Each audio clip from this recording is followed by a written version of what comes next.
While my mother was fighting for her life in the ICU, my husband was nowhere to be found. He and his family didn't want to visit her. Instead, he sent me a text message. "Send me $15,000 for my sister's wedding and my mother's vacation." He thought I would cry.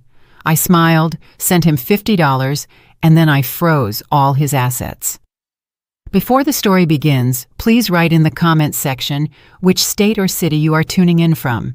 Friends, don't forget to like and subscribe so this channel can keep growing and bringing you even more interesting stories.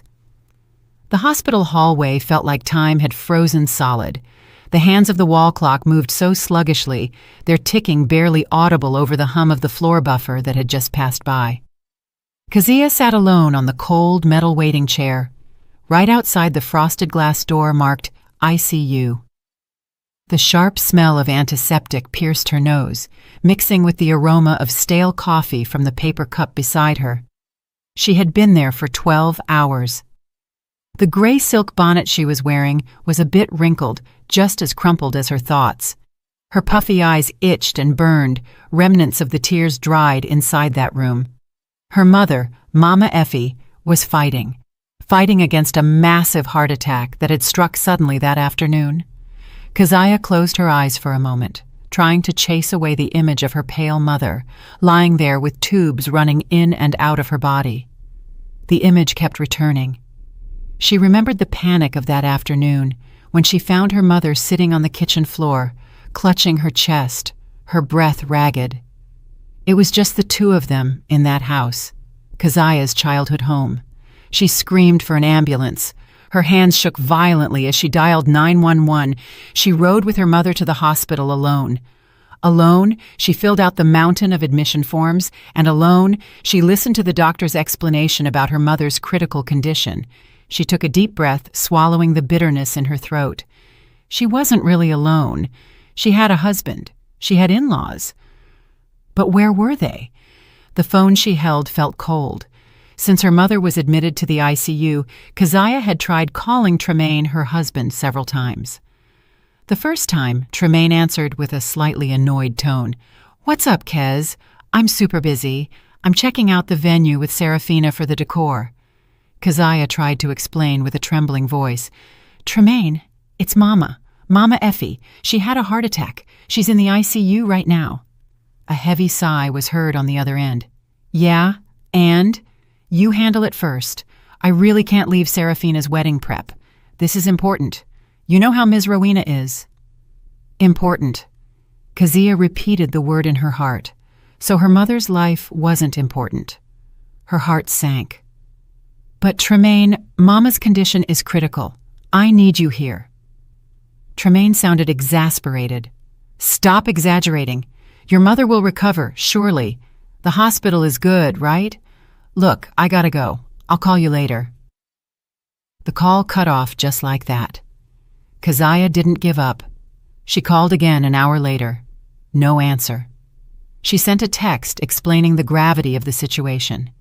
The message was read, but left unanswered. Desperate, Kezia tried calling Ms. Rowena, her mother-in-law. She hoped that as a mother herself, Ms. Rowena would understand and maybe tell Tremaine to come. The response was even more hurtful. "Kezia," her voice shrill with disgust, "you are being so dramatic. We are stressed out here dealing with an incompetent wedding planner, and you call with this news? Don't make things worse, will you? Tremaine is helping Serafina. His sister is getting married. As a sister-in-law, you should be supportive. Don't be so spoiled. Handle your mother yourself." Click. The call was disconnected. Kezia stared at the dark screen of her phone. Spoiled. They called her spoiled for expecting her husband to be by her side when her mother was dying. She was the wife who had always held the family down. Her salary as a chief financial officer at a top-tier firm was far higher than Tremaine's. The house they lived in was one Kezia had bought with her own money. The luxury SUV that Tremaine and Ms. Rowena drove around town? Kezia paid the notes. Every month, she transferred thousands of dollars to Ms. Rowena's account for unexpected expenses and maintenance.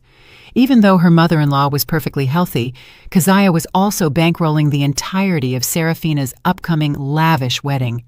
All this time, Kezia had stayed silent. She just wanted to be a good wife, a dutiful daughter-in-law. She thought her financial sacrifices would be rewarded with acceptance and affection. She was dead wrong. The night deepened. The hallway grew quieter. It was just her and a few other families of patients sleeping in uncomfortable positions down the hall. Keziah felt cold, not from the air conditioning, but from a loneliness that bit down to her bones. She felt stupid. Years of hard work, saving money only for her husband's ungrateful family to squander it. And now, when she was most vulnerable, they abandoned her. The pain in her chest was as intense as the pain her mother might be feeling. She was a devout woman who had always tried to be patient. She held back her anger, trying to pray. She tried to forgive, but her heart was too wounded. She leaned her head against the cold wall. Overwhelming fatigue washed over her. Physical tiredness, mental exhaustion. She looked at the ICU door again, praying silently for her mother to be strong. Suddenly, her phone vibrated in her hand. It wasn't a call. Her heart skipped a beat, hoping it was a text from Tremaine saying he was on his way. Keziah lifted her phone. The screen lit up, showing a notification. It was an alert from her banking app. The message read, "Automatic transfer successful, $2,000 to account name Miss Rowena." It was the fixed monthly allowance she usually sent. The money went out exactly on the first of the month, automatically, regardless of the situation. Keziah stared at the numbers, money she could have used to boost her mother's treatment costs if needed. Money that had just landed in the account of a woman who, hours earlier, had told her, "Don't be spoiled." Something inside Keziah snapped. Her patience, which until now had been like a bottomless well, had hit rock bottom. She didn't cry anymore. Her eyes, which had burned before, now felt cold. She swiped away the notification and stared blankly at the ICU door. The night was still long, but Keziah knew something had ended forever. 2 days passed in a fog. Keziah barely left the hospital. She only went home briefly to shower and change clothes, then returned to her mother's side. She slept in the waiting chair. She woke up every time she heard a nurse's footsteps. Mama Effie's condition remained the same, stable but critical. She still hadn't regained consciousness. The doctors said the next 2 days would be crucial. Keziah spent her time reading psalms and praying by her mother's bedside, hoping her voice could penetrate the fog of the coma wrapping her mother. During those 2 days, her phone wouldn't stop vibrating. Dozens of missed calls from Tremaine, Ms. Rowena, and Serafina. Hundreds of messages piled up unread. Keziah knew they must be furious because the supplementary transfer hadn't gone through, or maybe Tremaine was mad because Keziah had ignored him. Keziah didn't care. She turned the ringer off, leaving only the vibration. Her focus was singular, her mother's recovery. That morning, the third day, after wiping her mother's body down with warm water, Keziah sat for a moment in the hospital cafeteria. She forced herself to swallow a bagel and a cup of hot tea. Her body needed energy. She couldn't afford to get sick. That was when her phone vibrated again on the table, this time a long text from Tremaine.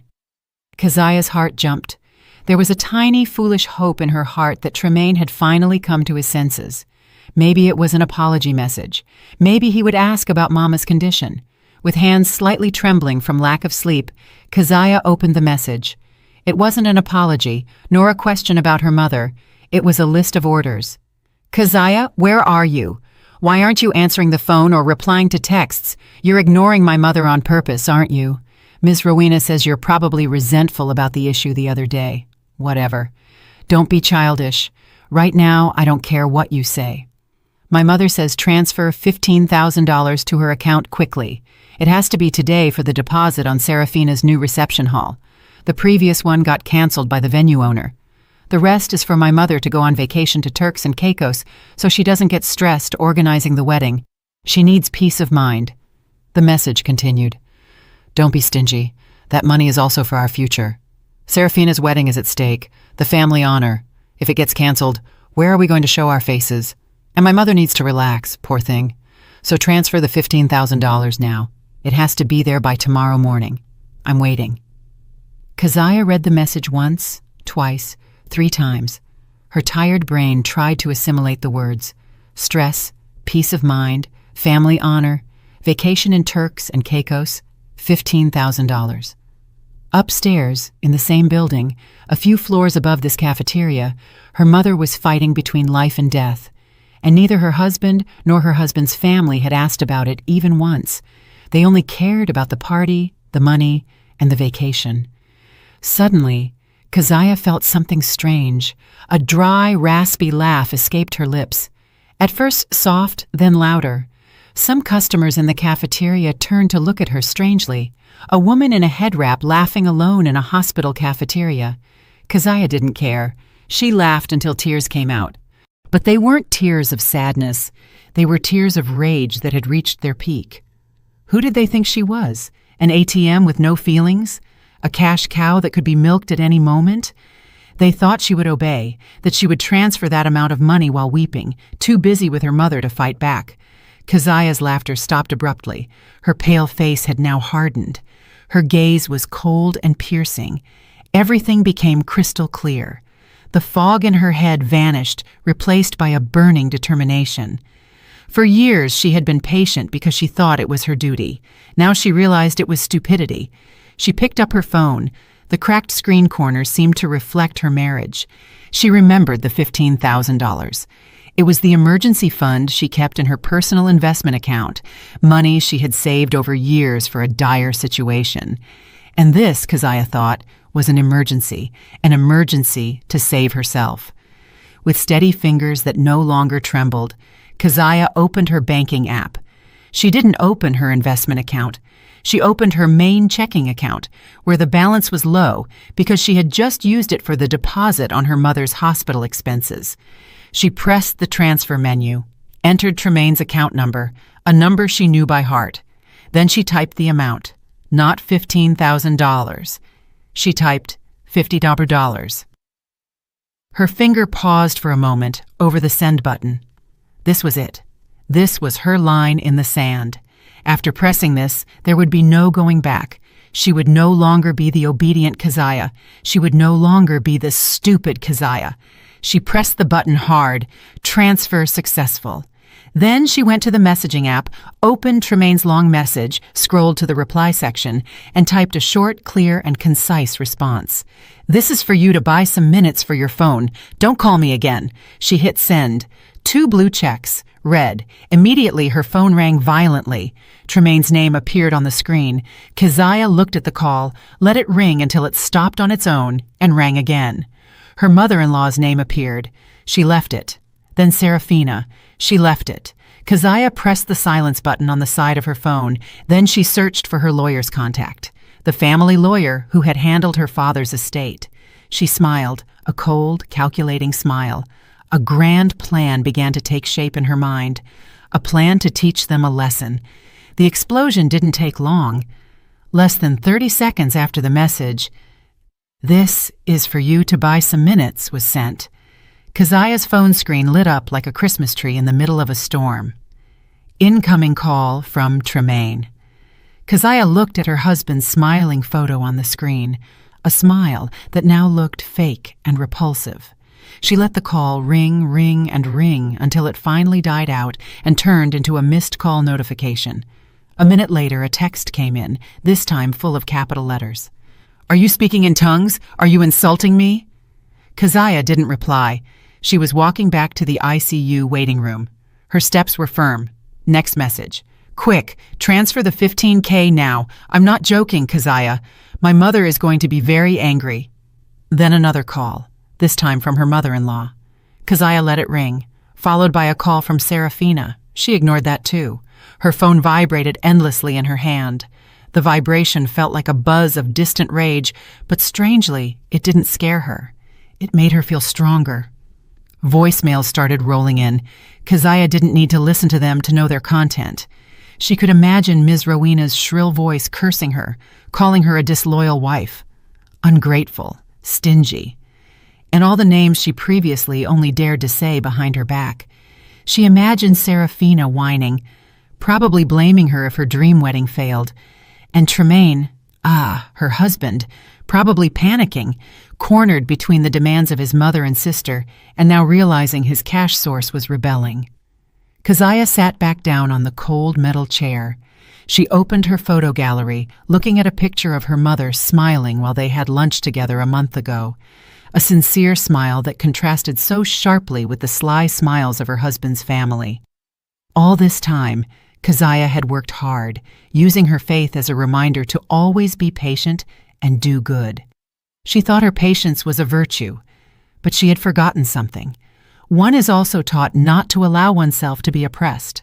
She had forgotten that kindness misused was stupidity. Her phone vibrated again. New message from Tremaine. Okay, you're mad about your mom, right? I'm sorry. Now send the money and then I'll come visit your mother. I promise. Promise? A word that sounded so cheap. Keziah pressed the silence button on the side of her phone again. Not just the ringtone. She turned off the vibration too. She needed quiet to take the next step. She could no longer be bothered by the whining of these parasites. She searched for a name in her contacts, a name she hadn't called in a long time, but always kept for emergencies. Attorney Sterling. Mr. Sterling was an old friend of her late father, the lawyer who helped her manage all the inheritance and assets her father left before she married Tremaine. Keziah took her phone to a quieter corner of the hallway, near a window overlooking the hospital garden. She took a deep breath, then pressed the call button. Hello, good morning. Sterling speaking.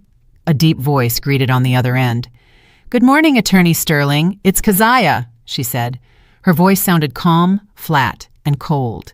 Even she was surprised at how calm she was.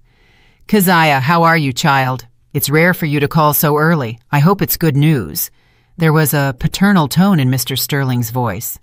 My news is in the process of becoming good, sir, but my mother is in the ICU, Keziah said frankly. I'm sorry, I don't have much time for small talk. I need your legal help immediately. Mr. Sterling's tone turned serious instantly. Of course, Keziah. Tell me what you need. Anything. I want you to freeze all joint accounts in my name and my husband Tremaine's. Done, said Sterling without pause. Joint accounts. Fine, that can be arranged. Most of the assets are in your name, right? Not most, sir. All. Tremaine never put a dime in there. I understand, said Mr. Sterling. Second, Keziah continued, her eyes fixed on the garden outside, I want you to stop all automatic or standing transfer instructions from all my personal accounts, especially to accounts in Tremaine's name, Ms. Rowena's name, and Seraphina's name, his sister. I want them stopped as of this very moment. Fine, that's easy. I'll process it. Keziah breathed. This is the most important part.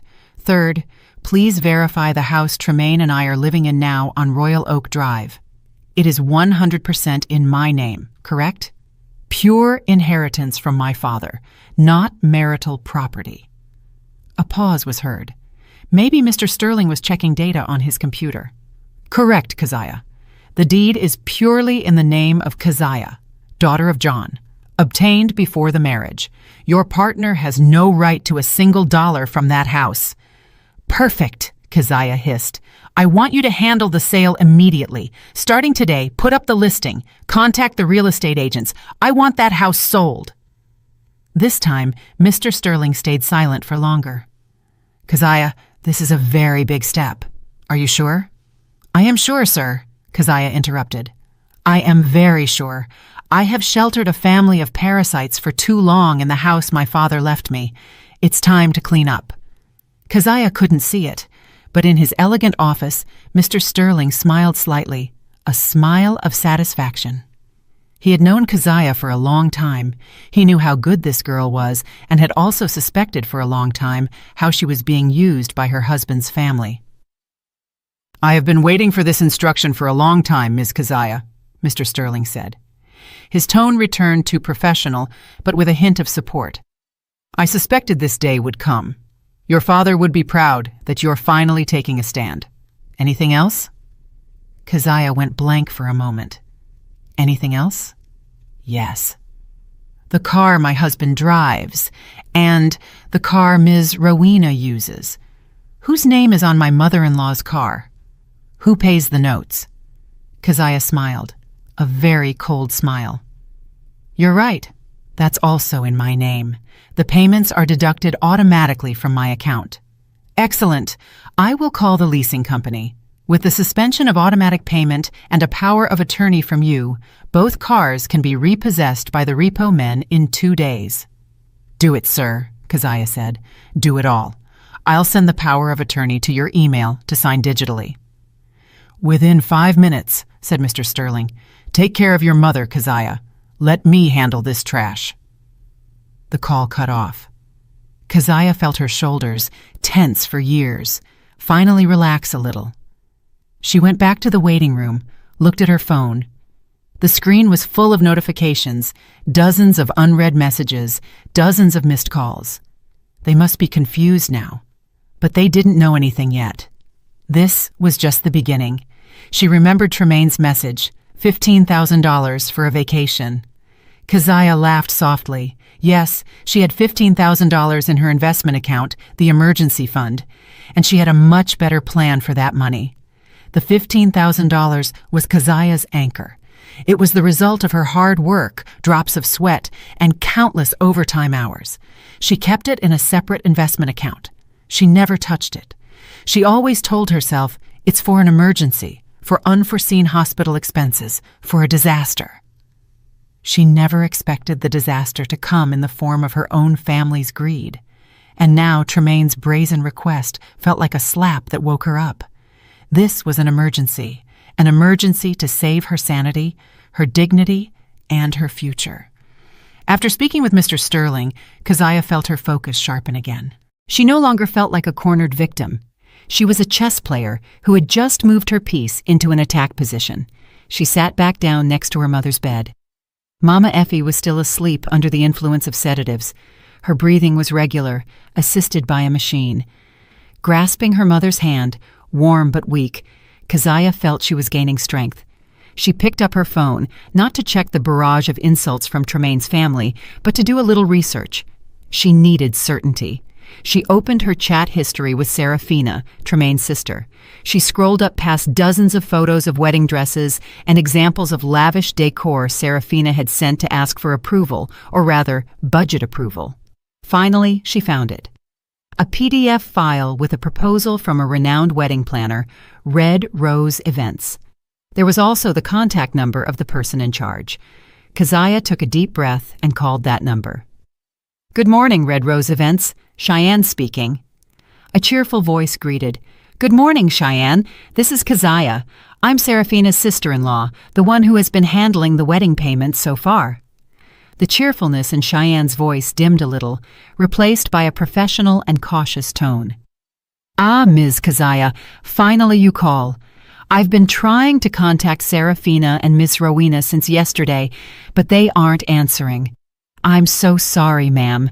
This is very urgent. Urgent? Why? Keziah asked, feigning ignorance. You see, ma'am, the deposit for the venue and catering was due yesterday. The amount is $15,000. We gave them a deadline until today at 12 noon, but if the payment doesn't come through, unfortunately, the venue and catering for that date will be released to another client who is on the waiting list. This already affects our reputation with vendors. Exactly $15,000. The same number. They were in a panic, demanding the money because they were cornered by the deadline. I understand, Cheyenne, Keziah said in a calm voice. Thank you very much for the information. So, is the transfer coming, ma'am? I'll wait until 12, urged Cheyenne. I'll handle it, Keziah replied ambiguously. But please don't tell Serafina or Miss Rowena that I called. Let this be my business. Keziah hung up. So the $15,000 was the leech they were trying to stick on her to cover their debts.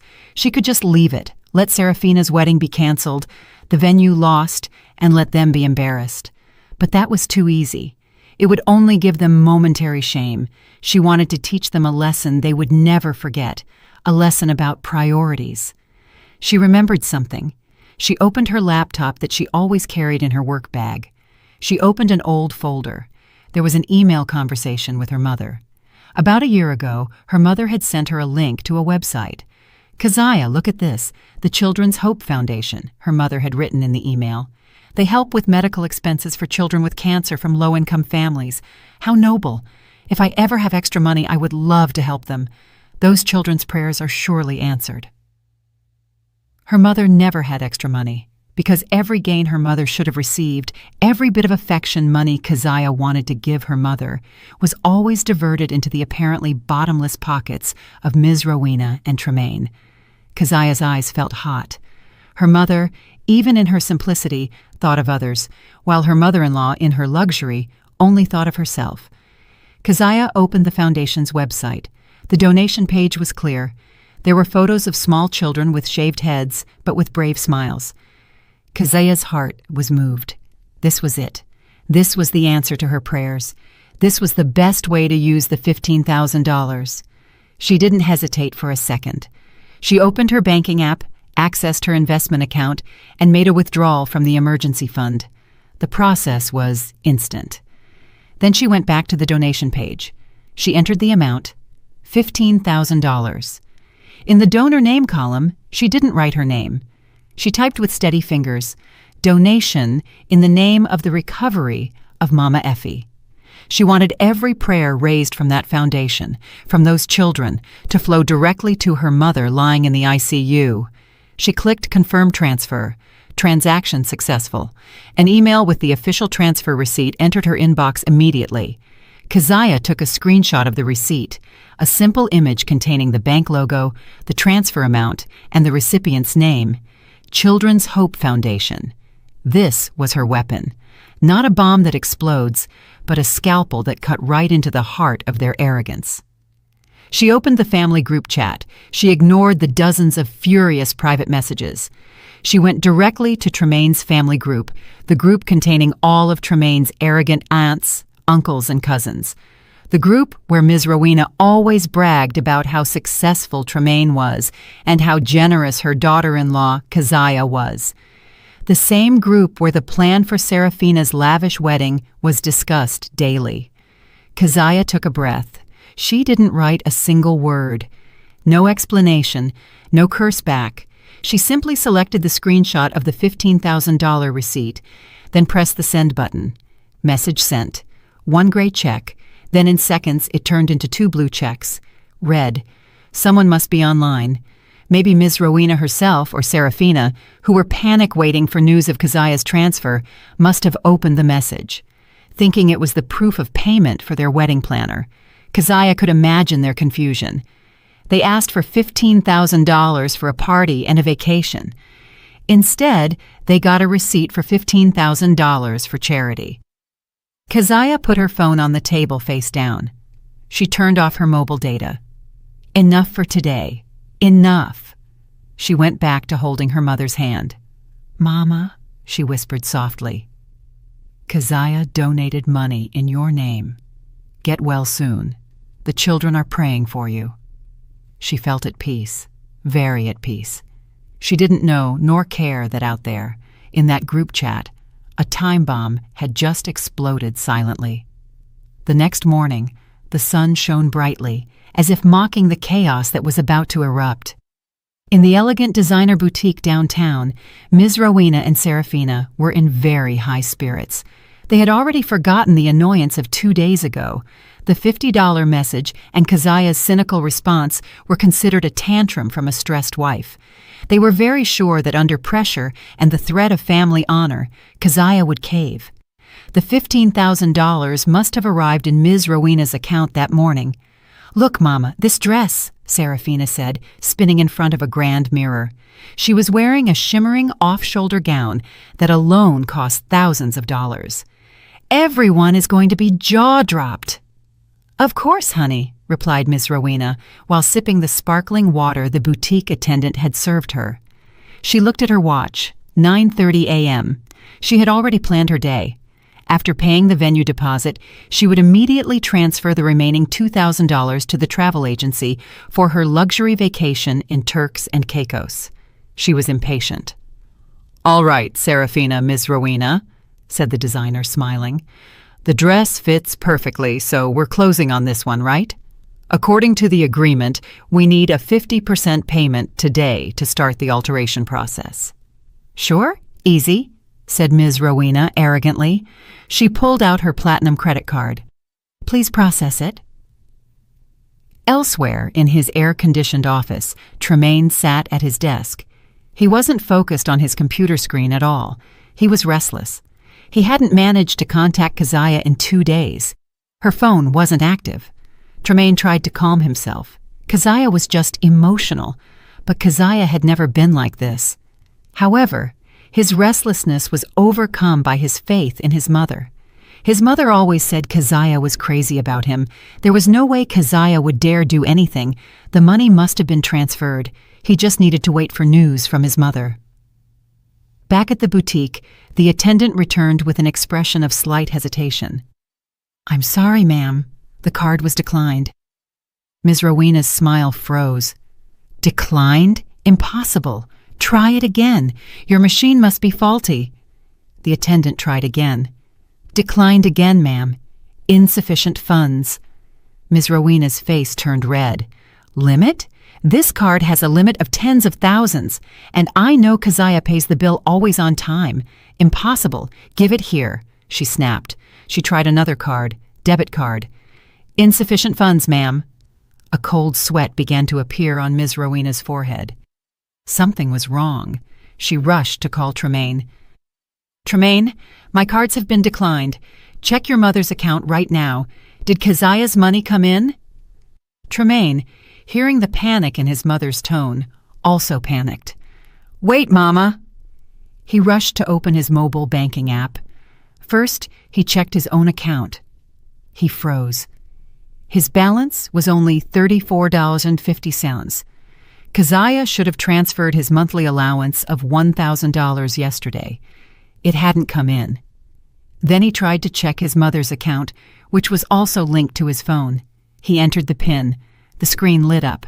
Balance, $10.30. The $15,000 wasn't there. The monthly $2,000 that usually entered on the 1st wasn't there either. The account was dry. Tremaine, what's going on? Yelled Ms. Rowena into the phone, causing several customers in the boutique to turn around. No, there's nothing, Mama, Tremaine replied. His voice trembled. Nothing came in at all. What? Shrieked Ms. Rowena. That girl, your wife, she actually stopped it? How dare she?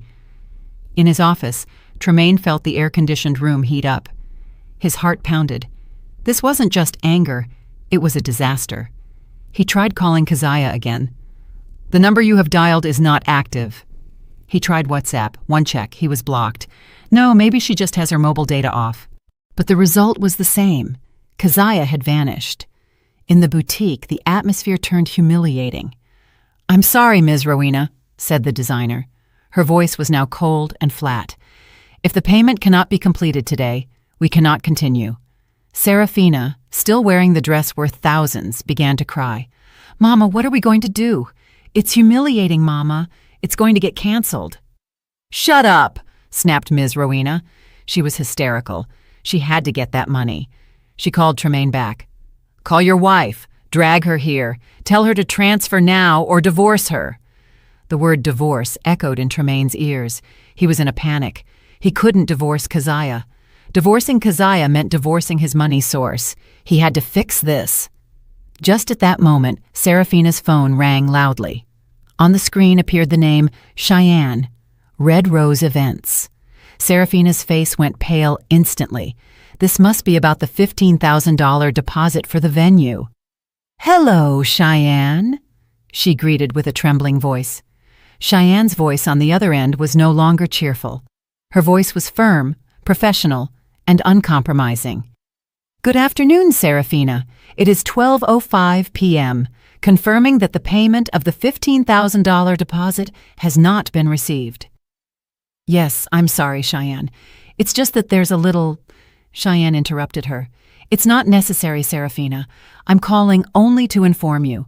According to our agreement, since the payment deadline has expired, the venue reservation, catering, and all vendors under Serafina's name for that date are officially canceled. Canceled? Shrieked Serafina. Her eyes widened with horror. Correct. And one more thing, continued Cheyenne, her voice sounding like a judge's gavel. We just received a call from Ms. Keziah's legal representative, Mr. Sterling. He has officially informed us that Ms. Keziah withdraws all her financial backing for this event, so everything is clear. Serafina couldn't breathe. Cheyenne continued. Oh, yes. The venue for your date has already been taken by another client on our waiting list. They just paid in full 5 minutes ago. Good afternoon. The phone fell from Serafina's hand, landing on the thick carpet of the boutique without a sound. But for Ms. Rowena and Serafina, that sound was like a bomb explosion, destroying everything. The wedding is canceled! Serafina's scream was the first thing to break the embarrassing silence in the boutique. Not a soft cry, but a sharp shriek full of rage and shame. Canceled! Everything canceled! All because of Keziah! Ms. Rowena, whose face was already livid, staggered. She grabbed the checkout counter to avoid falling. What do you mean? She hissed. Serafina, with tears ruining her expensive makeup, shouted at her mother. They just called. Everything is canceled. Keziah's lawyer called them. She withdrew all her money. We are ruined, Mama. Ruined. The boutique attendants and some other clients who were choosing fabrics were now looking at them with a mix of surprise and amusement. This scene was too good to miss. The designer, owner of the boutique, signaled the security guard. I'm sorry, Ms. Rowena, Serafina, she said with a cold tone. I think your business here is finished. Please change out of the clothes, Serafina, and solve your problems outside. Kicked out. They were literally kicked out of the boutique. This was the height of humiliation for Ms. Rowena, a socialite who had always felt like a queen wherever she went. With heavy steps, Serafina went into the fitting room, slamming the door. Ms. Rowena trembled with anger, shame, and panic all at once. While the drama in the boutique was just beginning, another drama was unfolding in the digital world. The Children's Hope Foundation, the organization Keziah had donated to, had a transparency policy regarding all large donations. Exactly at 11:30 a.m., their official social media account, which had tens of thousands of followers, posted a new update. It wasn't a simple thank you. It was a beautifully designed digital poster with images of several children with cancer smiling, with large letters in the middle. A new hope has arrived, a prayer, a blessing. Below, the text read, The entire family of the Children's Hope Foundation wishes to express its immense gratitude for the extraordinary donation we received today. A total of $15,000 has been donated by a noble woman of God who dedicated this donation to the recovery of her mother. Thanks to the donor in the name of the recovery of Mama Effie. This donation will completely cover chemotherapy treatment and living expenses for 10 of our little fighters against cancer for the next 6 months. All of us here, along with the children, pray that Mama Effie is healed soon from her illness and granted total health. Amen. The post blew up immediately. Hundreds of likes and comments flooded in within minutes. Many said amen to the prayer, and of course the post appeared on the social media feed of Ms. Rowena's socialite friends. They all followed each other and also followed several accounts of large foundations to maintain their image. Simultaneously, Tremaine's family WhatsApp group, which had been silent after Keziah's screenshot, vibrated again. Tremaine's aunt was the first to notice. She forwarded the foundation's post to the group. "My God, how noble," wrote the aunt. "Is this Keziah's Mama Effie who was sick?" Another cousin of Tremaine commented, "Wow, $15,000, exactly the same amount that was in Keziah's screenshot yesterday. So she really donated it." Tremaine's uncle commented, "Your daughter-in-law is amazing, Rowena. Just when her husband asks for money for a party, she chooses charity in the name of her sick mother. A devoted wife, without a doubt." Ms. Rowena's phone, which she had just turned on after leaving the boutique with a broken heart, was flooded by these notifications. She opened the WhatsApp group. Her eyes widened as she read the incoming comments. The praise for Keziah felt like a slap of fire on her face. Then, private messages started arriving from her friends at the social club. "Rowena, I saw the foundation's post, $15,000. Hats off to your daughter-in-law. Hey, but I heard from the people at the boutique that Serafina's wedding was canceled. How is that possible? You didn't have the money, but she used it for a donation." Another message came in. "Ms. Rowena, is it true that Serafina's wedding got canceled because you didn't pay the planner? But how come your daughter-in-law donated $15,000? What's the story here?" Their ruin had become public consumption. Not only did they not get the money, not only did they lose the dream wedding, now, in the eyes of the public, they looked like a greedy family trying to squeeze their pious daughter-in-law while her mother was dying, and they had failed miserably. Ms. Rowena's image, built over years as a respected socialite, was shattered in a single afternoon. Tremaine in his office also saw the post. He was tagged by several co-workers. "Awesome, Trey. Your wife donated $15,000. What a boss move. Congratulations. Hope your mother-in-law gets well soon." Tremaine couldn't answer. He felt nauseous. He looked like a fool.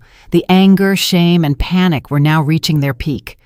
Ms. Rowena, Serafina, and Tremaine met in the boutique parking lot. All three faces were somber and full of hate. "This cannot stay like this," hissed Ms. Rowena. Her eyes were red with rage. "That girl has humiliated us. We have to see her.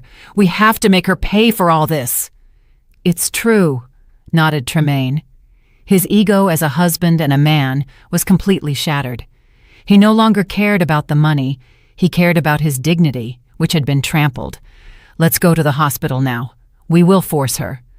"I'm going," yelled Serafina. "I'm going to snatch that bonnet off her head." With blind rage, the three of them got into Tremaine's car, the car whose notes Keziah paid. They drove at full speed toward the hospital.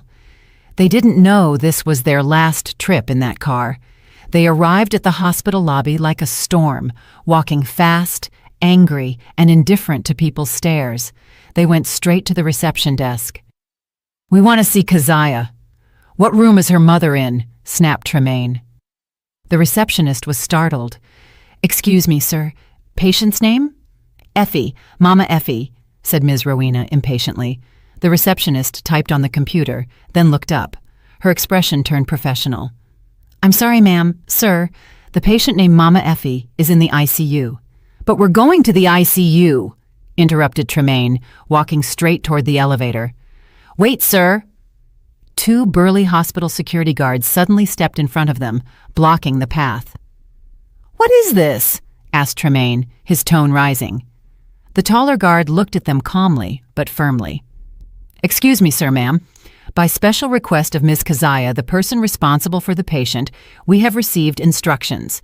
Mr. Tremaine, Ms. Rowena, and Serafina are specifically prohibited from visiting the patient or meeting with Ms. Keziah in all areas of this hospital." The denial felt like a concrete wall that appeared suddenly in front of them. Tremaine, Ms. Rowena, and Serafina stood paralyzed in the hospital lobby, which suddenly felt very crowded. The stares of some visitors and curious nurses were stabbing them. The two burly guards stood still. Their faces were professional, but they left no room for negotiation. "You can't do this." Tremaine stepped forward, trying to use the remnants of his authority. "I am her husband. Keziah is my wife.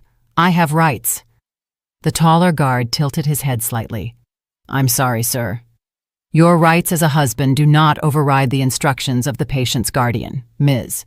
Keziah specifically mentioned your name, the lady's, and this young woman's," he said, pointing to them one by one. "The order is clear. Unwanted guests with potential to disturb the patient's peace." Every word felt like a slap. "Disturb the peace?" hissed Ms. Rowena, her red face containing her rage. "We are her family. She is the one causing chaos." The second guard intervened, his voice lower but threatening. "I suggest the lady and family leave the lobby now. If you cause a disturbance, we will be forced to call internal security." Ms. Rowena's dignity, which was already shattered, was trampled, kicked out of the boutique, and now kicked out of the hospital. Serafina, who had been motionless, began to sob. "Enough, Mama. Let's go. It's humiliating," she whispered, pulling on her mother's sleeve. Tremaine stared toward the ICU elevator, as if his gaze could pierce the floors and find Keziah. There was hate there, but also fear.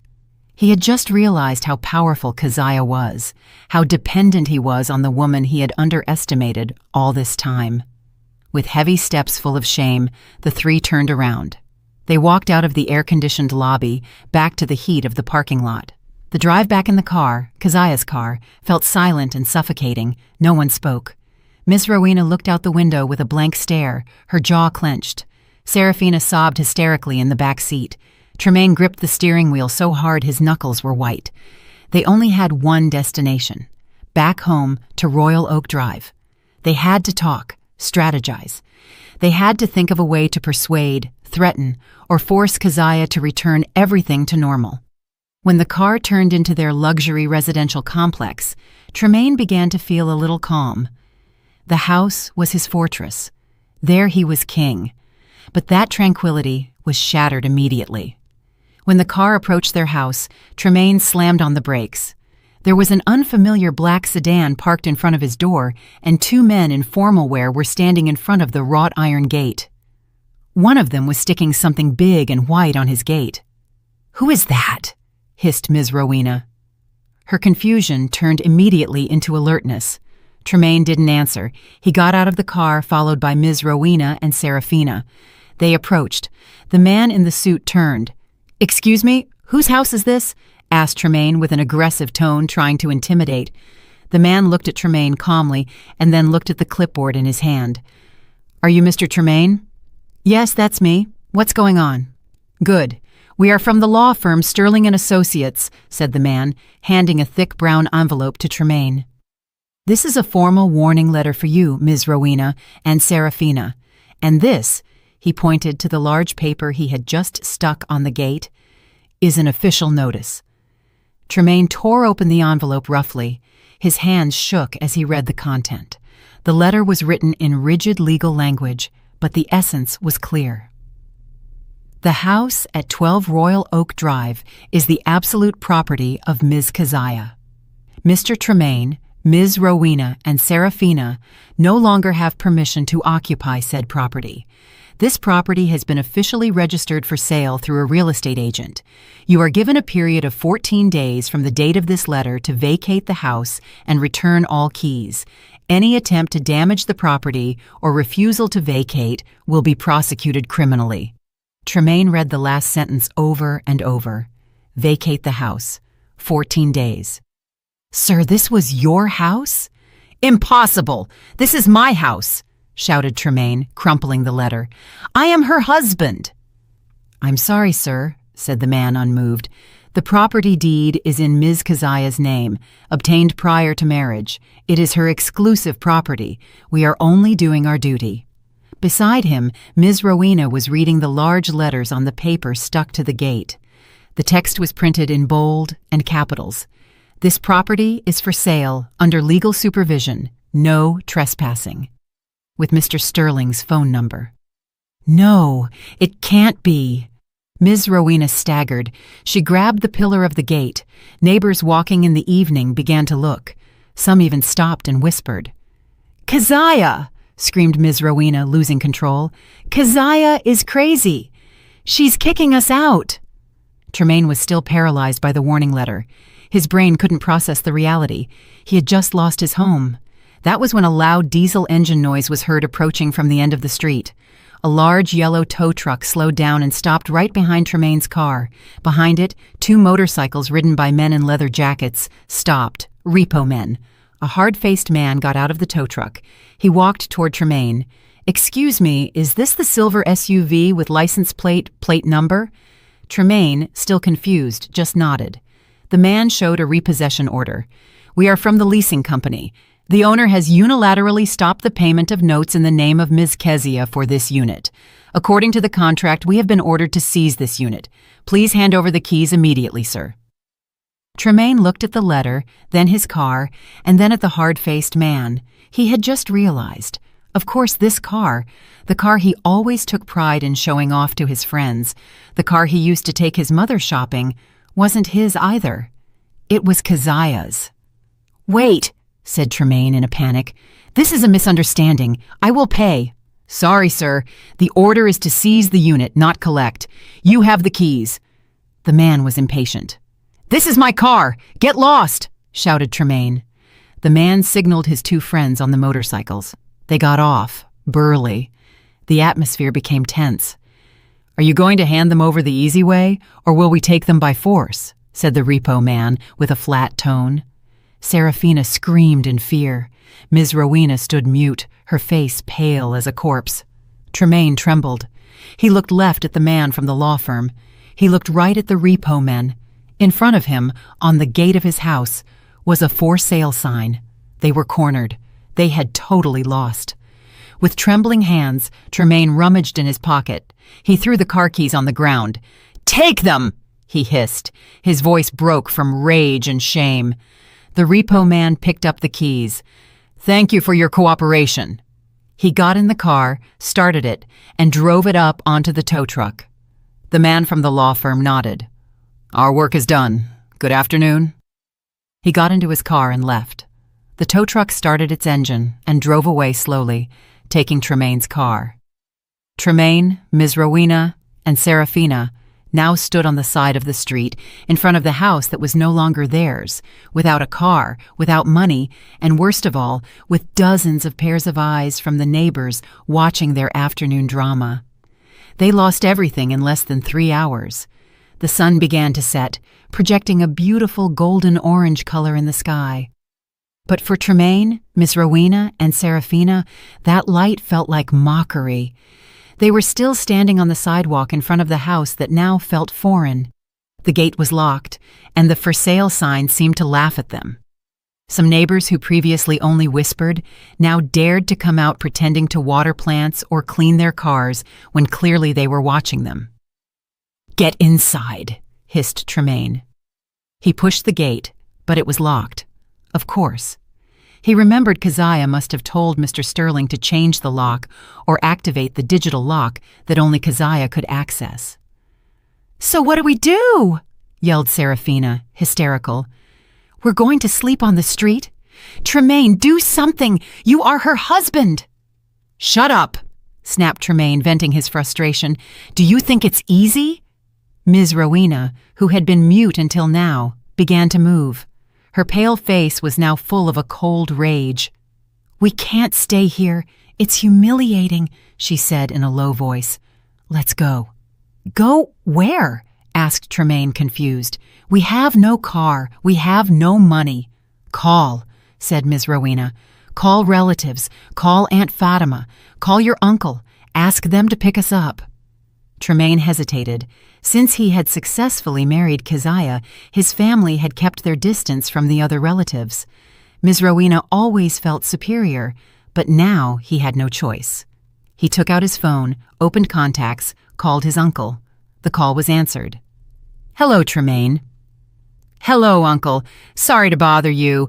Could you please—" "Oh, yes, Trey. I was about to send you a message," interrupted the uncle. "I saw the foundation's post. That is wild. Your wife Keziah is amazing. $15,000. She donated in her mother's name, and I heard in the group they needed money for Serafina's wedding.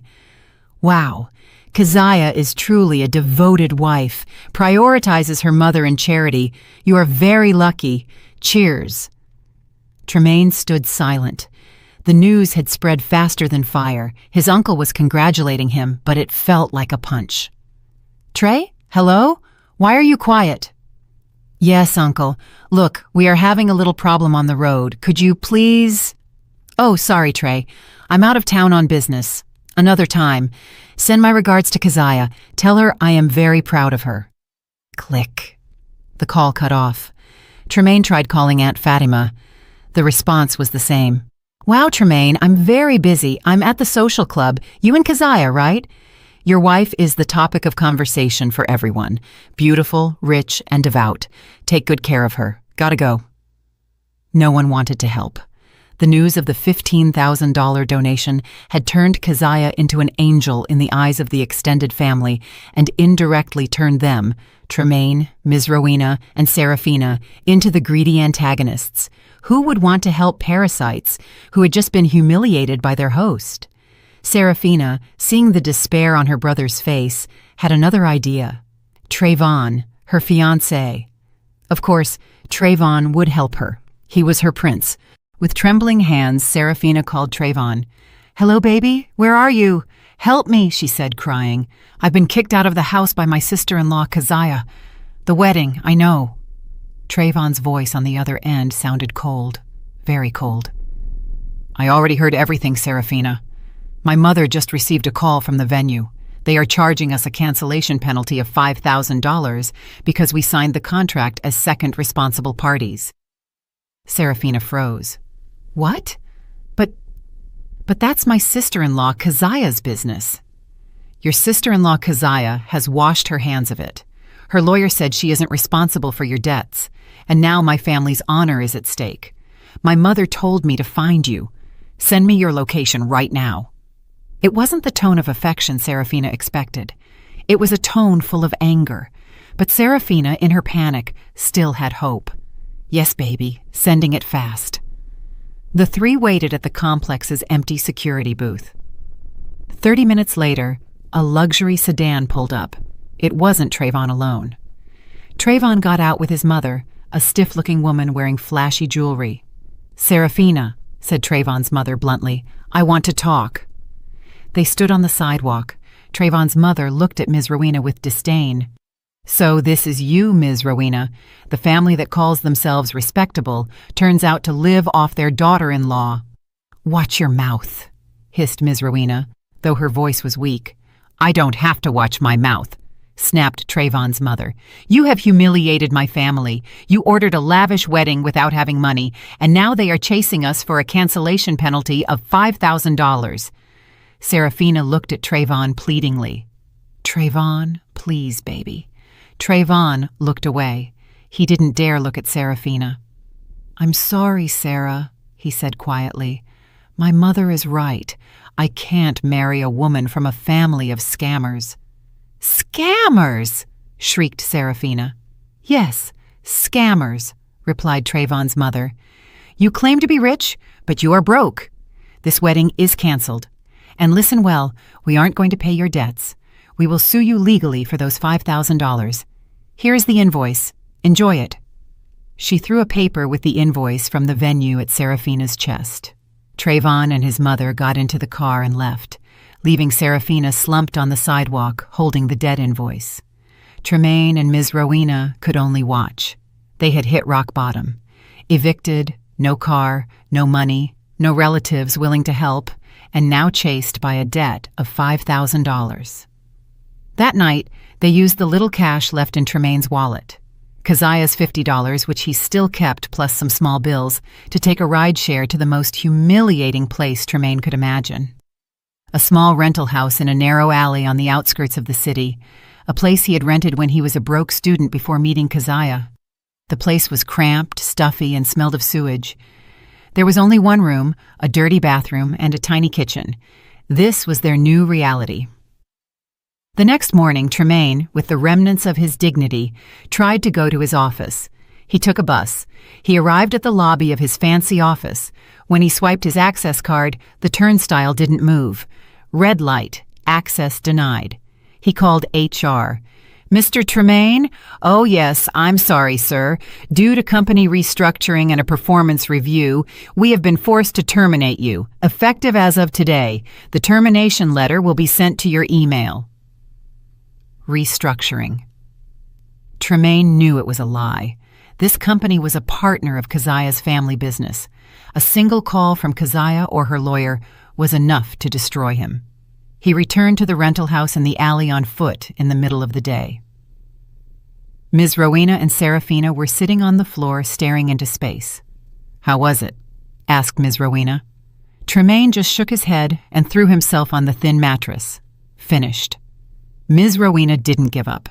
She didn't want to live like this. There was still one hope. Her jewelry. all the gold, diamonds, and bracelets she had collected. She opened her bag, taking them all out.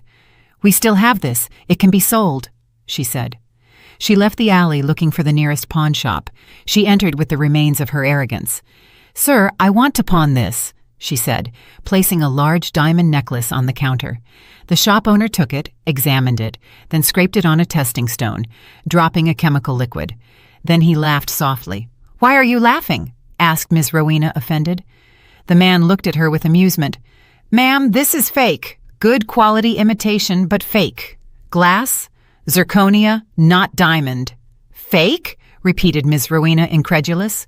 The man took her gold bracelet. "This, too. Only the plating is gold.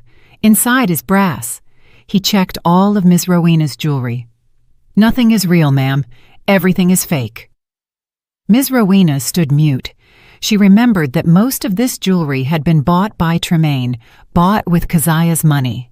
Tremaine or Keziah? They had been giving her fake things all this time. All her pride, a falsehood. The shop owner looked at her with pity mixed with amusement. "If you sell it by weight at the flea market, the most you get is $50, ma'am." Ms. Rowena felt her legs weaken. She was being mocked by the owner of a pawn shop in a narrow alley. This was karma. This was the end of everything. A week had passed since the storm. A week since Keziah froze accounts, stopped transfers, and sent the donation receipt that shook her husband's family. Inside the ICU room, time ran differently. Keziah no longer thought about them. Her phone was now clean.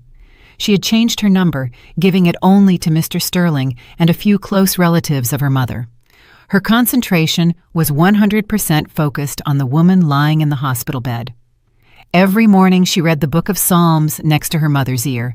Every afternoon she told her good things, as if her mother could hear. She told her about the $15,000 donation.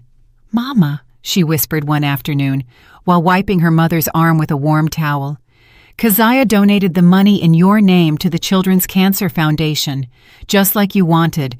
There are 10 children who can get treatment thanks to you. Everyone is praying for you. They say, 'Get well soon, Mama Effie. You have to wake up. You have to hear their prayers.'" She said it over and over, every day like a mantra. She was planting hope not only for her mother but also for herself. And that morning, a miracle happened. While Keziah was reading her prayers, she felt the grip of her hand being reciprocated. Weak, but perceptible. Keziah stopped reading, her eyes fixed on her mother's fingers moving slowly. Then Mama Effie's eyelids fluttered.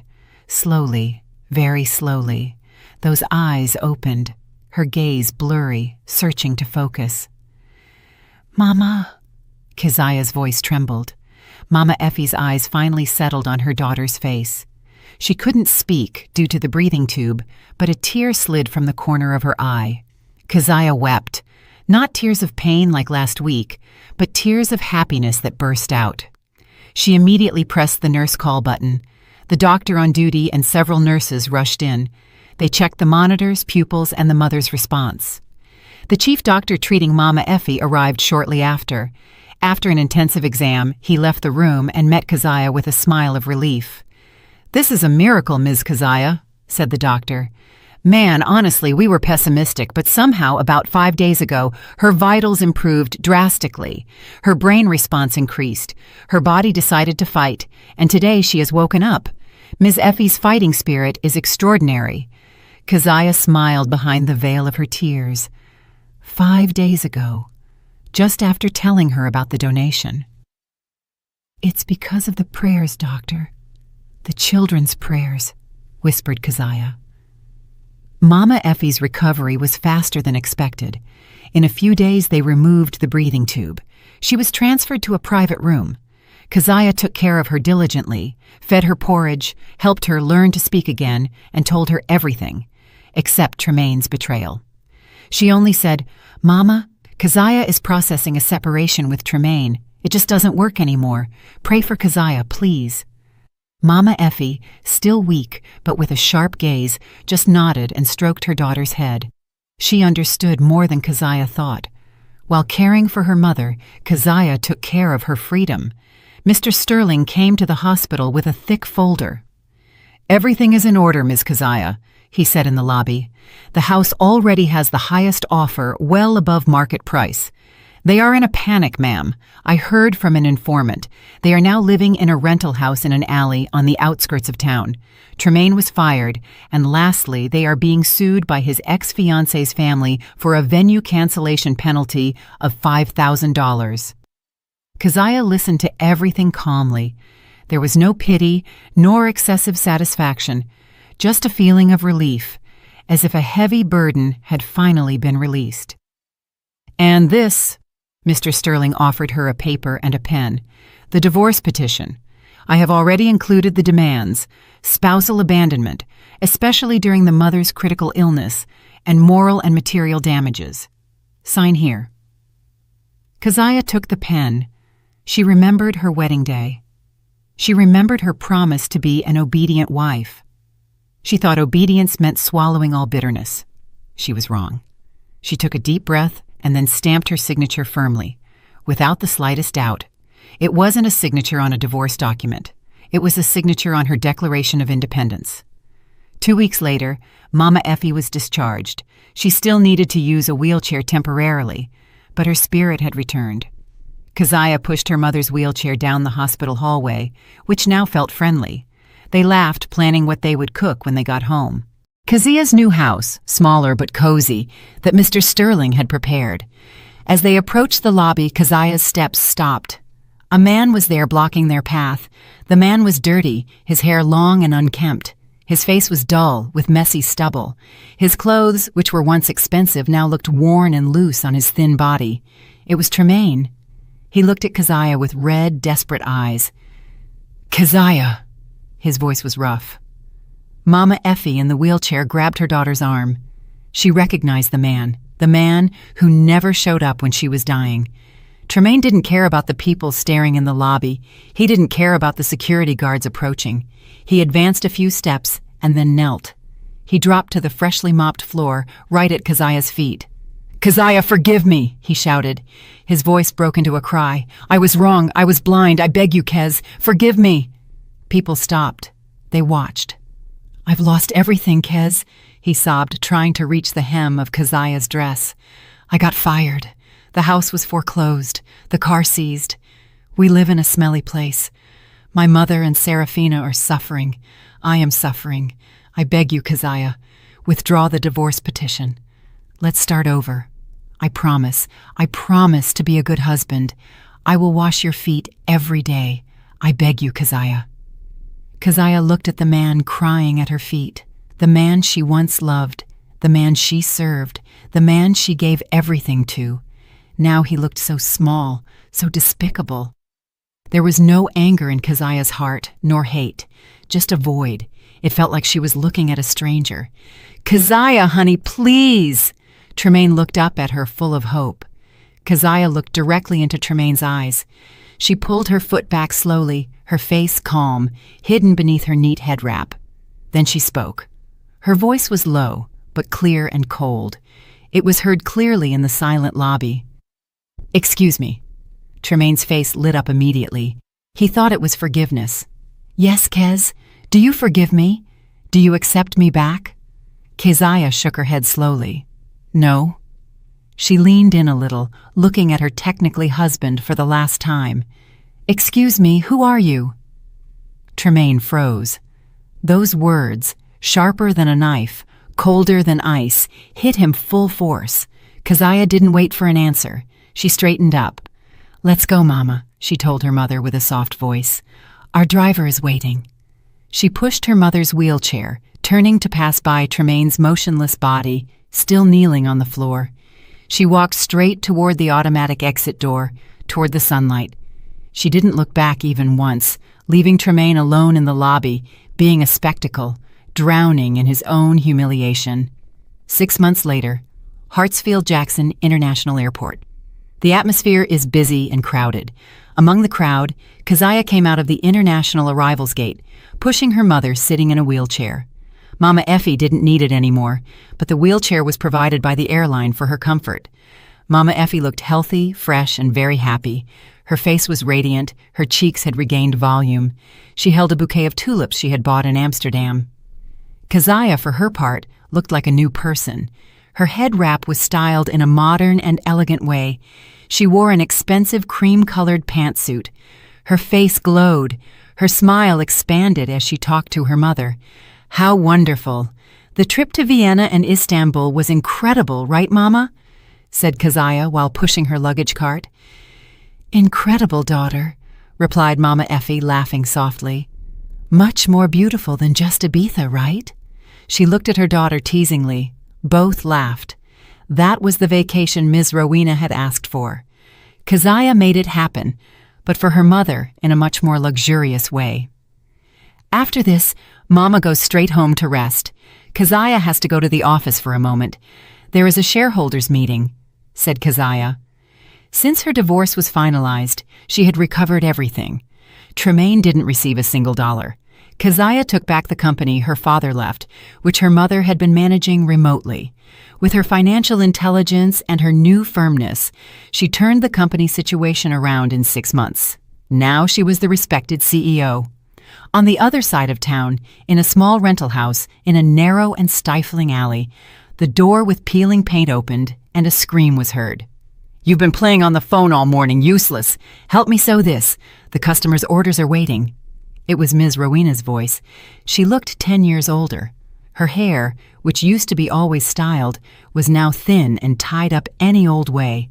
She was sitting on the floor, surrounded by piles of fabric scraps, busy in front of an old sewing machine. Now she was a seamstress doing alterations for neighbors. They paid her $5 apiece. Serafina, who looked equally disheveled, threw her phone on the mattress. What is it, Mama? I'm trying to do a live stream to sell stuff, but nobody is watching me, she yelled, frustrated. All this is your fault, Mama, for your greed. If you had been nice to Keziah, our life wouldn't be like this. How dare you blame me? Ms. Rowena stood up, her eyes bloodshot.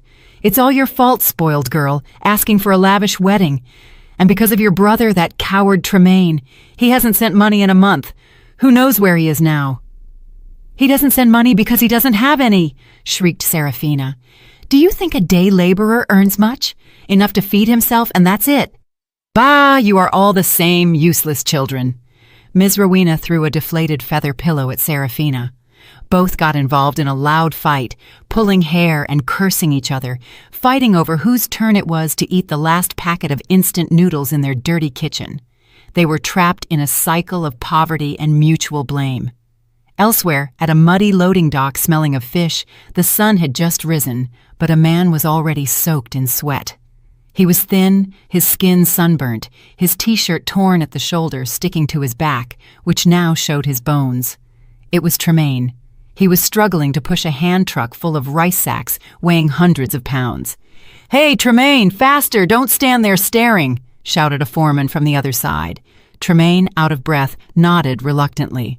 He pushed the hand truck with the rest of his strength, taking it to the edge of the road where a truck would pick it up. While waiting for the truck, he stopped for a moment. He wiped the sweat from his forehead with his dirty sleeve. His tired eyes looked across the street. There, on top of a building, a giant video screen was broadcasting a morning awards show live. The award and recognition for Young Philanthropist of the Year goes to... The camera focused on a woman walking up to the stage, an elegant woman with a cream-colored head wrap, smiling radiantly, accepting a crystal trophy. It was Keziah. Below the screen read, Keziah, daughter of John, honored for her dedication to social programs through the Children's Hope Foundation. Tremaine froze. His heart felt squeezed. The hand truck in front of him felt heavier. He looked at Keziah's face on the giant screen, the face he had wasted, a face that was now so bright, so happy, and so far out of his reach. He was a dirty day laborer, and that woman was a star. Just at that moment, a gleaming metallic black luxury car stopped at the traffic light right next to Tremaine. The car windows were tinted dark. Tremaine couldn't see inside. Inside the car, Keziah had just hung up the phone with her mother. Yes, Mama, Keziah is already on the way to the office. Rest, please. She put down the phone and looked out the window. She looked toward the loading dock, toward the crowd, toward the laborers working. She didn't see Tremaine specifically. She just saw an everyday scene. Then she smiled softly, a smile of satisfaction, not from seeing anyone suffering, but because she was grateful for her life. Now she had weathered the storm and found her rainbow. The light turned green. The luxury car glided smoothly over the asphalt, turning sharply to move away from the loading dock, taking her toward the skyscrapers where her office was. On the sidewalk, Tremaine remained motionless, staring at the video screen. The horn of the truck behind him woke him up. "Hey, move it! You're blocking the way!" Tremaine startled. He lowered his head deeply, hiding his face full of sweat and tears of regret. He grabbed the handle of his hand truck again, and with the little strength he had left, pushed his karma under the morning sun. Did you like the story? And which city are you listening from? Let's meet in the comments. If you liked the story, you can support me by sending a super thanks so I can keep bringing more stories like this. Thank you so much for your sweet support. I'm looking forward to your comments on the story. On the screen, you can see 2 new life stories that I highly recommend. There's so much more on my channel. Don't forget to subscribe. See you in the next life story with love and respect.